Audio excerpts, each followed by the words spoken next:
இந்த சிம்ம ராசியில் ஒருத்தர் பிறந்தா நம்மக்கிட்ட நிறையா பேர் யூடியூப் சேனலில் ஜாதகம் பார்க்குறதுனால, ஐயா சிம்மம் வாழ்க்கையில் என்னதான் குணத்தில் வாழுதுன்னு கொஞ்சம் சொல்லுங்கள் அப்படின்னு கேட்டிருந்தாங்க. கண்டிப்பாக நான் ஷூட்டிங் எடுக்கும்போது கண்டிப்பாக அதை பற்றி நான் பேசுகிறேன் ஐயா, நீங்கள் கவலைப்படாதீங்க, அந்த பதிவு நான் போடுறேன்னு சொல்லியிருந்தேன்.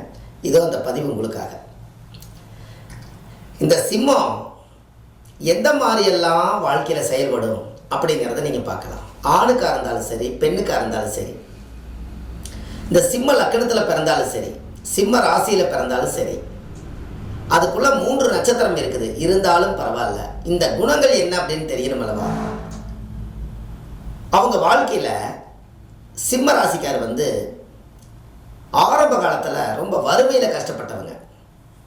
அவங்க பிறக்கும்போது ரொம்ப வறுமையிலையும் அப்பா அம்மா கஷ்டப்பட்டு அந்த குழந்தை வளர்த்துறதுக்கு ரொம்ப சிரமப்பட்டிருப்பாங்க.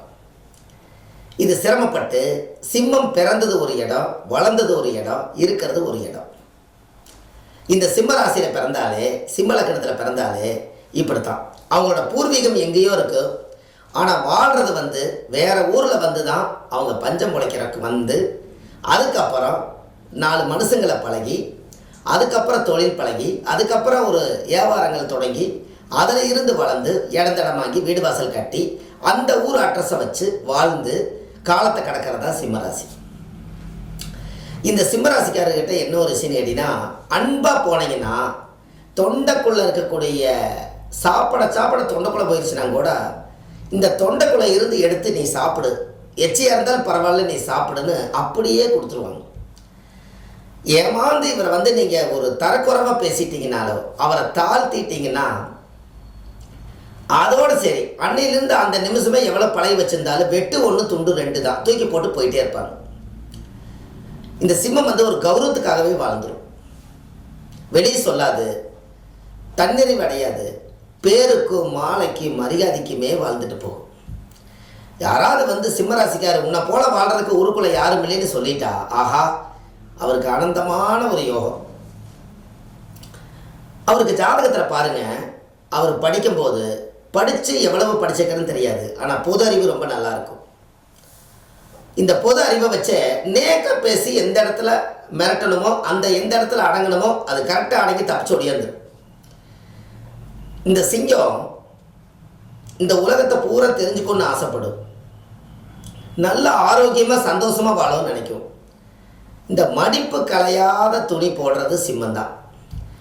அப்படியே ஒரு பார்த்தீங்கன்னா அப்படியே ஒரு கம்பீரமான நடை, கம்பீரமான தோற்றம், நல்ல பிராண்டட் சோப்பு, நல்ல வண்டி, நல்ல காரு, நல்ல சொகுசு வாழ்க்கை, இதை எல்லாம் முதல்ல அனுபவிக்கிறது சிம்மராசி சிம்மலக்கணம் தான். இவங்க ஏன்னு கேட்டால் ராஜ பரம்பரை வம்ச வழியை சேர்ந்தவங்களாக வர்றாங்க. ஏன்னா சிம்மம் என்பது சூரியனோட வீடு. அந்த சூரியனே தன்னுடைய கோணத்தில் மேசத்தில் உச்சம். அதனால என்னென்னா தன்னுடைய பிறந்த வீட்டுக்கு அதிபதியை சிம்மமாக இருக்கிறதுனால ஜமீன்தார், மன்னர்கள், ராஜாக்கள் எல்லாம் எப்படியெல்லாம் வாழ்ந்தாங்களோ அப்படி வாழணும்னு நினச்சி ரொம்ப ஆசைப்பட்டு வாழ்கிறது தான் சிம்மம். அப்போது அந்த சிம்மத்துக்கு அதிகமாக சுகத்தை தேடும். சிங்கம் பார்த்துக்கிறீங்களா? அது காட்டில் அதோட வாழ்க்கையை என்னென்னா சுகமாக அனுபவிக்கிறதா அதோட வாழ்க்கையை. இந்த சிங்கத்துக்கு பின்னாடி நிறைய பெண் சிங்கமெல்லாம் சுற்றிக்கிட்டே இருக்கும். எதுக்குன்னா அது சந்தோஷமாக வாழ்கிறதுக்காகத்தான். அதனால் அதுக்கு கவலைப்படாத ஒரு ராசி எதுன்னு கேட்டால் சிம்மம் தான். எவ்வளவு சீரியஸாக போய் நீங்கள் அவங்ககிட்ட சொல்லுங்கள், அப்படியா சரி சரி பார்த்துக்கலாம் ரைட்டு, அவங்க ஆதகத்தோடு சொல்லுவாங்க, இவங்க அசால்ட்டாக எடுத்துக்குவாங்க. காது குளிர கேட்கவே கேட்காத சிங்கம். இந்த சிங்கத்துக்கு அவ்வளோ பெரிய ஒரு கௌரவம். ஆனால் இது கடைசியில் எல்லாத்துக்கிட்டையுமே இப்படி இருக்கிறாரேன்னு கேட்டு அது எங்கே ஒரு நாளைக்கு சிங்க சாயின்னா தன் குழந்தைகளை நினச்சி தான் அது கடைசியில் வேதனைப்படும். அது வரைக்கும் சிம்மத்தை கையிலேயே பிடிக்க முடியாது.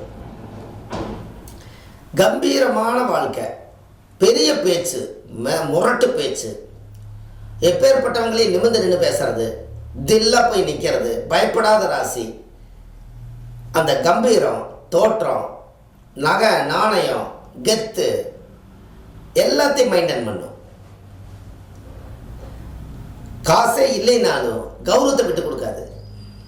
வீட்டில் ஒன்றுமே இல்லைனாலும் ராஜா போல வாழணும்னு நினைக்கும். இந்த மாதிரி எண்ணத்தை பூராமே அதிகமாக போட்டுக்கிறது சிங்கம் தான். நான் நிறைய பார்த்தாச்சு. இந்த சிம்மராசிக்காரர்களுக்கு மன வாழ்க்கை சரி இருக்கிறது இல்லை. ஏன்னா சிம்மம் என்பது சூரியனோட வீடு. இது கௌரவமாக இறங்கி போகாது. அதனால எல்லாமே அவரை தேடி வராது. தேவைன்னா இவங்க சிங்கத்தோட குணமே என்ன, பிடிச்சி அடித்து கடித்து திங்கிறது, கேட்காம செய்கிற வேலை. இதை பூராமே சிங்கம் தான் செய்யும். சிங்கத்தை பார்த்துருக்கீங்களா? மான் அப்படி போயிட்டுருக்கும், அனுமதியே வாங்காமல் அந்த மானை பிடிச்சி குரவலையோடு கடித்து ரத்தத்தை உறிஞ்சி அப்படியே கொஞ்ச நேரம் ஒரு லெக் பீஸ் எடுத்துகிட்டு கம்முன்னு விட்டுரும். அதோட உயிரோட மதிப்பு என்னன்னு இந்த சிங்கத்துக்கு தெரியாது. இப்படித்தான் எது கவலை என்னன்னு தெரியாதுன்னு இதை கவலைப்படாத ராசின்னு சொன்னேன். அவங்களுக்குன்னு ஒரு சோதனை வந்தால் தான் அவங்க உணர்வாங்க. அது வரைக்கும் மற்றவங்களோட சோதனையை எடுத்துக்க மாட்டாங்க. ஆனால் பார்த்தா எடுத்துக்கிற மாதிரி தெரியும். சிங்கம் கவலைப்படாது. சிம்மம்னா ராஜான்னு சொல்லிட்டா, இந்த ராஜாவை கீழே மந்திரி ஒருத்தர் இருப்பார். எல்லா பிரச்சனையும் அவர் பார்த்துக்குவார். அவர்கிட்ட காதுக்கு சில விஷயங்கள் போகவே போகாது. அதனால் அவர் என்ன கவலை இல்லைன்னு நாடு நல்லா இருக்குன்னு போயிட்டே இருப்பார். இதே போல தான் இந்த சிங்கத்துடைய குணங்கள். அவங்களோட ஆரோக்கியமே என்ன அப்படின்னு கேட்டிங்கன்னா, பெரிய மனுஷங்களோட நல்லா பழகணும், பேர் புகழ் சாகணும், பதவிகள் வேணும், அரசியல் வேணும், நல்ல பேர் புகழோடு சம்பாரித்து 3 தலைமுறை 4 தலைமுறை உட்கார்ந்து சாப்பிட்ற அளவுக்கு நம்ம தேடிக்கணும்னு சொல்லி அடையாளம் தெரியாமல் அட்ரஸ் தெரியாமல் ஓடிக்கொண்டே இருக்கும் ராசி சிம்மம். ஆனால் யாருக்காக ஓடுறாங்கன்னு அவங்களுக்கே தெரியாது. இதே வீட்டில் மனைவி, கணவன் மனைவி பாருங்க, எடுத்து சொல்லி அவங்கள அன்பாக சொல்லி புரிய வச்சா தான் அந்த வீட்டுக்குள்ளே சண்டை இல்லாமல் இருக்கும். அதிகாரம் பண்ண ஆரம்பிச்சிருச்சுன்னா ஒரு பெண்ணு, உடனே பிரச்சனை வந்துடும். மன வாழ்க்கையில் ஒரு குழப்பத்தை உண்டு பண்ணிவிட்டோம். இது வரைக்கும் திருமண வாழ்க்கையில் ஒரு மனம் முடிஞ்ச பெருமையோ மக்களை பற்ற பெருமையோ பெருசாக சாதிக்க முடியலையேங்கிற ஒரு கவலை அவங்களுக்குள்ளே இருந்துக்கிட்டே இருக்கு. ஆனால் எல்லாமே இருக்கு. இந்த சிம்ம ராசிக்காரர்களுக்கெல்லாம் பாருங்கள், அப்பாவுக்கு மகனுக்கு ஒத்தே வராது. அப்பா சம்பாதிக்கிற சொத்தை நான் அனுபவிக்க மாட்டேன், எனக்கு தில்லு இருக்குது, நான் சம்பாரிச்சுக்கிறேன், எனக்குன்னு வயசு இருக்குது, உன்னோட காசு நான் உட்காரங்கிற அவசியம் கிடையாது, நான் நிமிர்ந்து காமிக்கிறேன் இல்லையான்னு வர சூரிய வம்ச படம் மாதிரி தனியாக வெளியில் வந்து வாழ்க்கையில் முன்னேறோம்னு நினைக்கி. அப்போ இந்த பவரெல்லாம் இந்த சிங்கத்துக்கு தானே கொடுத்துருக்காங்க.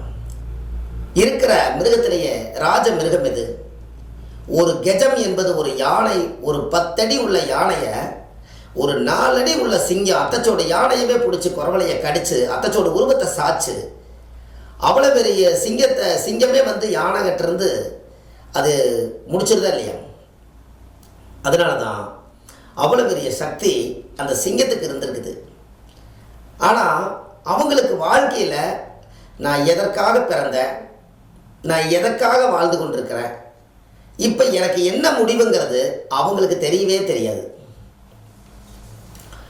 ஆனால் ஆக மொத்தத்தில் புதுசாக நண்பர்கள் பழகி கொண்டே இருப்பாங்க, அவங்களுக்கு உதவி செஞ்சுக்கிட்டே இருப்பாங்க.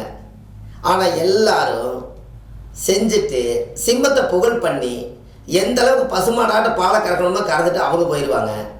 இவர் அடுத்தடுத்த புகழுக்காக கடனை வாங்கி இவர் புகழ் செஞ்சுக்கிட்டு உட்காந்துருப்பார். பொன்னாடையும் மாலையும் கூட கடன் வாங்கி போய் போட்டு வந்துடுவார். நாம் எப்படி அந்த கெத்த விடுறதுங்க மாரிமுத்து அப்படின்னு அவர், சரி பரவாயில்ல, நீங்கள் இதுதான் செய்வீங்கன்னு எனக்கு தெரியும், நான் சொல்லுவேன். உங்கள் ஜாதகத்தினுடைய கிரக வலிமை அப்படி இருக்குது. பிறப்பு சிம்மமாக போச்சு, 12 ராசி கட்டத்தில் ராஜாவோட வீட்டில் பிறந்துட்டீங்க, அப்புறம் நீங்கள் ராஜா தானே அப்படின்னு நான் சொல்லுவேன். நிறைய வீட்டுகளுக்கு பிரசனம் பார்க்குறக்கு கோவில் பிரசனமெல்லாம் போய் பார்க்க போனோம்னா சிங்க ராசிக்காரங்க தனியாக தெரிவாங்க நம்மளுக்கு. அவங்களோட நடை, உடை, பாவனை, அவங்க பண்ணக்கூடிய ஸ்டைலு, அந்த பந்தா, இதெல்லாம் பார்த்தீங்கன்னா நம்மளுக்கு தனியாக தெரியுது சிம்மமாக தான் இருக்கும்னு. அந்த கெத்தை மெயின்டைன் பண்ணும், அதுவே காமிச்சு கொடுத்துரும். ஒரு சிங்கம் வருதுனால எல்லாரும் ஒதுங்குவாங்க பார்த்தீங்களா, அந்த பவர் அவங்ககிட்ட இருக்கிறது தனியாக தெரியும். இப்படியெல்லாம் இந்த சிங்கத்துக்கு அவ்வளோ ஒரு பவர்.